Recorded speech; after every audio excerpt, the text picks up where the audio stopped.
Heretic Sister Paxton star Chloe East explains why her character prays for Hugh Grant's diabolical Mr. Reed at the end of the film, despite putting her through a deadly game designed to imprison her.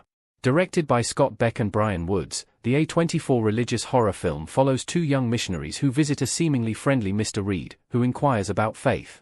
At the end of Heretic, Sister Paxton attacks Mr. Reed, who then stabs her in the abdomen during her escape. In an interview with Den of Geek, East shed some light on why Sister Paxton prays for Mr. Reed when he's dying. The actor admitted that she initially didn't understand her decision because it contradicted her choice. However, East believed that Sister Paxton doesn't always read into Mr. Reed's behavior is sinister because she puts her own morality and religion first.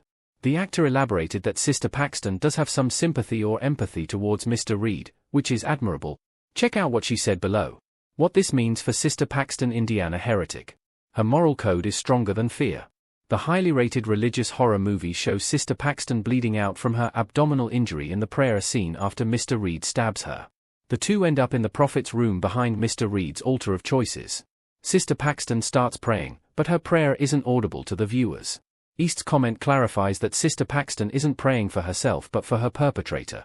Hugh Grant's Mr. Reed works on a miniature in his study from Heretic. Related.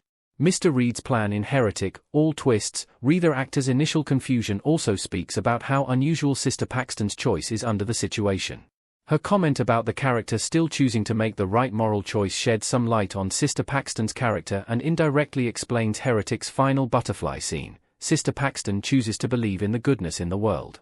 She believes in the goodness in Mr. Reed and her responsibility as God's messenger, even though he has done some really terrible things. Our take on the prayer scene in Heretic. Sister Paxton shows her strength. Sister Barnes and Sister Paxton carefully walk through a hallway in Heretic image via A24. Before everything unravels, Mr. Reed reveals to Sister Paxton that his one true religion is control by showing her all the women he has caged in his basement. However, Sister Paxton makes an unlikely decision to stab Mr. Reed in the neck to escape. By praying, it could be that Sister Paxton is showing the sinister man that he doesn't have control of her and that her faith is still strong despite his effort to manipulate her into believing otherwise. East's Heretic character initially seems inexperienced and naive in comparison to the sharp-witted Sister Barnes, who comes very close to figuring out Mr. Reed's con. However, the prayer scene is one of the moments that shows Sister Paxton's strength and compassion. Despite going through intense theological bullying, Sister Paxton doesn't lose herself at the end of Heretic. Sister Barnes wouldn't have prayed for Mr. Reed's soul, but Sister Paxton would because that's the kind of person she chooses to be.